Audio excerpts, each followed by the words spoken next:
Hello everyone, today we follow the story of James and LyTuDiep in the days leading up to Lunar New Year, a time when most people look forward to rest and family reunions after a long year, yet for them, these days are still filled with work and quiet perseverance.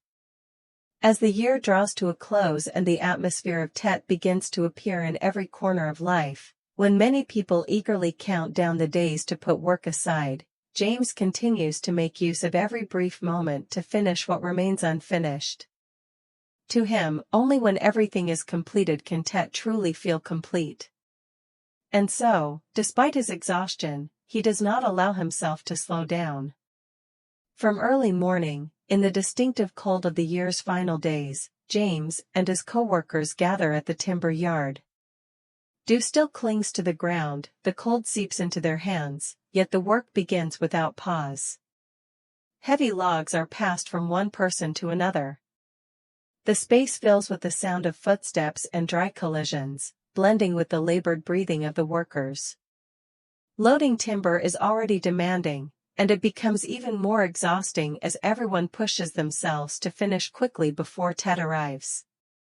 James's limbs grow weary, his back soaked with sweat despite the cold weather, but he does not complain.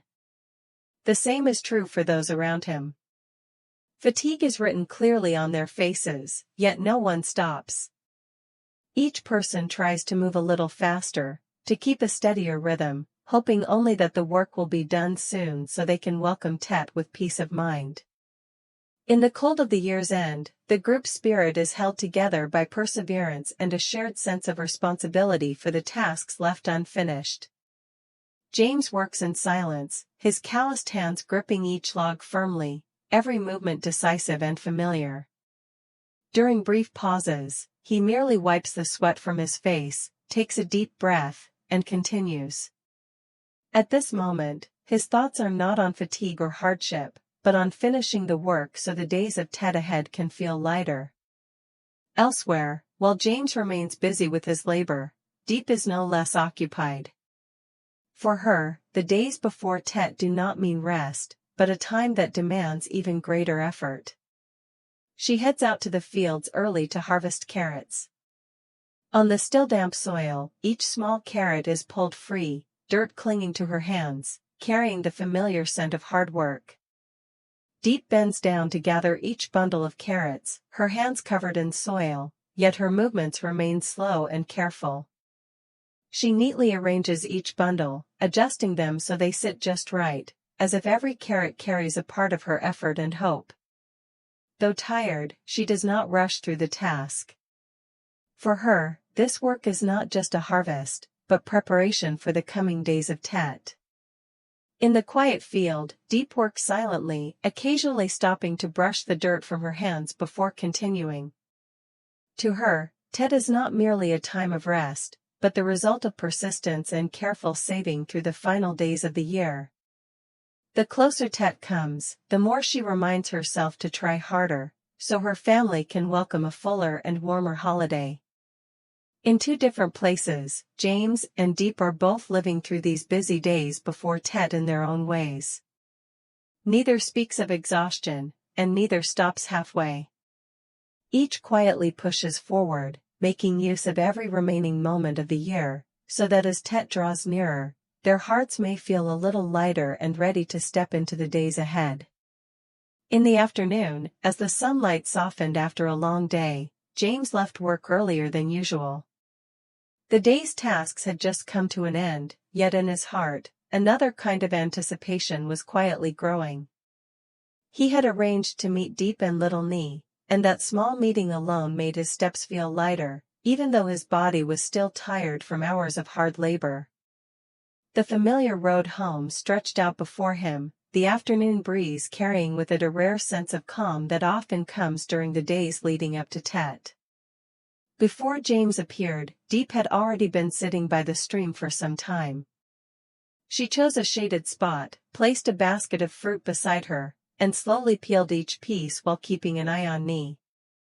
The stream in front of them flowed gently, its clear water reflecting the fading light of the afternoon. The surroundings were quiet, filled only with the soft murmur of running water and the faint sound of shells lightly clicking together in the child's hands. Nee sat close to Diep, completely absorbed in picking up small shells scattered on the ground. Each time she found one she liked, she lifted it up to examine it carefully before placing it aside, her expression serious, as if she were doing something very important. From time to time, Nee looked up, her eyes drifting toward the distant path where James usually appeared. After waiting for a while, her small voice broke the silence, carrying a hint of childlike impatience. "Why is Uncle James taking so long, Auntie?" Hearing this, Diep smiled softly. She paused her hands and turned to look at Nee, her gaze gentle and calm. Diep reassured her, saying that James was probably digging for worms somewhere far away, which was why he was coming back a little late, and that Nee should wait a bit longer, he would arrive soon.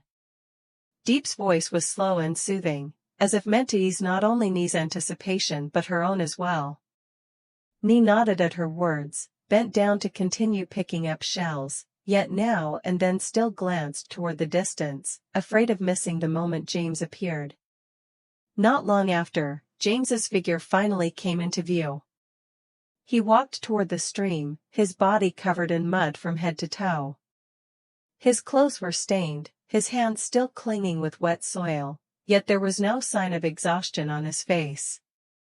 With the flood season raising the water level, there were no worms left in this area, so he had gone all the way to the other side of the stream to dig for bait. The path was longer, the muddy ground slippery, but James remained patient, knowing that without bait, the afternoon by the stream would not feel complete. The moment Nee saw James, she jumped to her feet. She ran straight toward him, her eyes lighting up at the sight of the familiar figure. Seeing how dirty James was, Nee did not hesitate at all.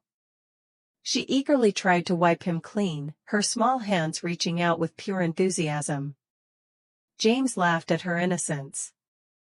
He gently waved her off, telling her he could take care of it himself, worried that her hands would get dirty.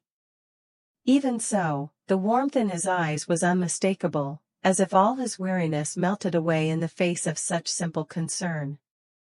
After resting for a short while, the three of them began preparing to fish by the stream. James took out the fishing rods and slowly assembled each part, explaining as he went so that Diep and Nee could understand. He patiently guided them step by step, from attaching the bait to holding the rod firmly. Diep sat beside him, carefully tying the line and following his instructions one by one, her eyes focused while her expression remained calm. Nee, meanwhile, was told to sit still and not run around, obediently waiting while her aunt and uncle fished. The two adults each chose a spot along the stream. James picked a place where the water was slightly deeper, while Diep sat closer to the bank, where the current flowed more gently. They quietly lowered their lines into the water, attentively watching every small movement on the surface. There were not many fish, only occasionally did a small one bite. When they reeled it in, the fish was so tiny it fit neatly in the palm of a hand, yet no one showed disappointment. Both James and Diep simply smiled, exchanging a quiet look that said everything without words. For them, this afternoon was not about how many fish they caught. Sitting together by the stream, with Nee beside them, allowing time to slow down amid the busy days before Tet, was already something precious. In that peaceful space, the sound of flowing water, the slight tremble of the fishing line, and the presence of the three of them blended together naturally and gently, as if this were the very moment they wished to hold on to amid the unfinished worries of life. The sky gradually drifted toward late afternoon, and the cold began to reveal itself more clearly with each passing moment. It was no longer a fleeting chill, but the distinct cold of the year's final days, quietly seeping into the skin, subtle yet unmistakable. From the mountains, gentle winds swept down, carrying the scent of damp earth and moisture from the stream, making the area by the water feel quieter and more subdued than it had during the day. James observed his surroundings for a moment, then silently stood up to start a fire. He bent down to gather the dry branches he had prepared earlier, arranging them neatly. His movements were neither hurried nor hesitant, everything felt familiar, as if he had done this countless times before. When the fire finally caught, the small flames slowly spread, flickering in the cold wind before settling into a steady burn, releasing a gentle warmth into the quiet mountain space. Once the fire was burning evenly, James walked over to where Nee was sitting. He lifted the little girl and brought her closer to the fire to warm her up. Nee leaned obediently against him, her tiny hands stretched forward toward the flames, her face glowing with delight. James never took his eyes off her. Whenever she leaned too close, he would immediately shift his body slightly, moving her a little farther away. When the distance felt just right, he gently pulled her closer again. Near, then farther, every movement slow, careful, and full of attention. These gestures came naturally, without any need for reminders or any hint of display. They were simply quiet, sincere acts of care, instinctive responses born of genuine concern. James said nothing, only adjusted little by little, yet the tenderness in his eyes was unmistakable. Diep stood not far away, watching everything unfold. She looked at James and Nee for a brief moment, but said nothing. Then she gently stood up and carried the fish they had caught to prepare it. Her movements were neat and decisive, yet unhurried. She washed the fish under the cool stream water, then lightly seasoned it, just enough to preserve its natural flavor. The fish was set aside, waiting to be grilled. While waiting for the fish to absorb the seasoning, Diep took out some sausages to grill first for Nee. She knew the child was hungry and could not wait long. She placed the sausages over the glowing embers, turning them evenly so they would cook slowly. The aroma soon spread, blending with the cold air of the late afternoon, creating a warmth that felt unexpectedly comforting. Thin wisps of smoke rose gently, drifting lazily through the air, mixing with the light mist and chill of the mountains. Ahead, the stream continued to flow steadily, water brushing softly against the rocks, producing its familiar murmuring sound. The sound of water, the crackling of burning wood, everything blended together, forming a rare sense of peace, as if time itself had slowed down in this place. The three of them gradually gathered closer around the fire. Nee held the still hot sausage, blowing on it as she ate, her face bright with enjoyment and satisfaction. James sat beside her, carefully peeling food for the little girl, each gesture gentle and attentive. From time to time, he reminded her to eat slowly so she wouldn't burn herself, his voice low and warm. Nee nodded obediently, then continued eating, her eyes sparkling in the firelight. Diep sat opposite them, her hands skillfully turning the fish over the fire. The glow of the flames reflected on her face, softening features that were already gentle. Occasionally, she looked up at James and Nee, her gaze lingering just a little longer. She said nothing, only observed quietly, the corners of her lips lifting into a faint smile, almost imperceptible, yet enough to reveal the calm settling in her heart. In the cold of the year's final days, as the fire burned steadily and the surroundings grew even quieter, the three of them began to sing softly. The melody of A Small Family, Great Happiness, drifted out slowly, no one worrying about keeping perfect rhythm or singing every lyric correctly. James's voice was deep and steady, Diep's light and gentle, while Nee sang along in her own innocent way, sometimes remembering, sometimes forgetting, sometimes right, sometimes wrong. The singing was not loud, but it carried far enough to blend with the gentle wind and the sound of the flowing stream. In the stillness of the mountains, those soft melodies spread outward, carrying a warmth all their own.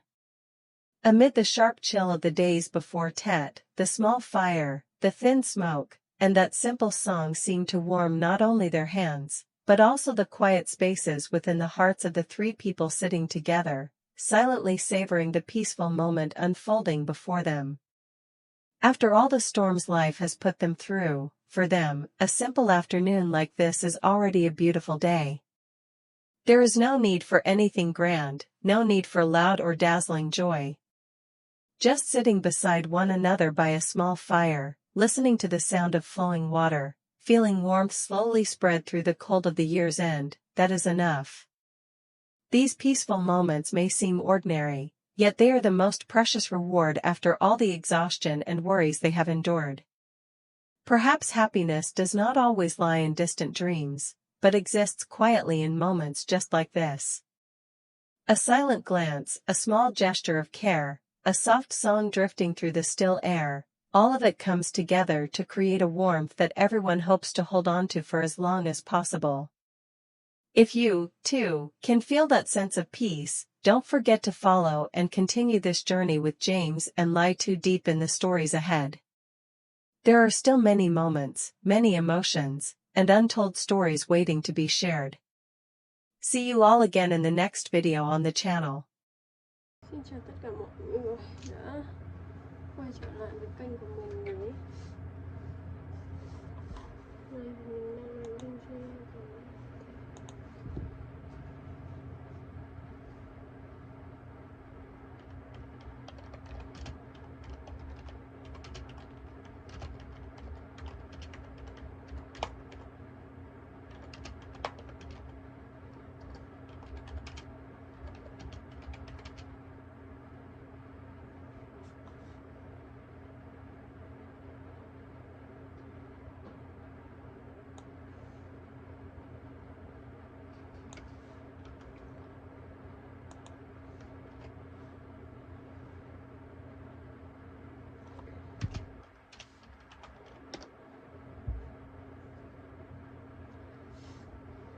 hẹn gặp lại mọi người ở những video sau.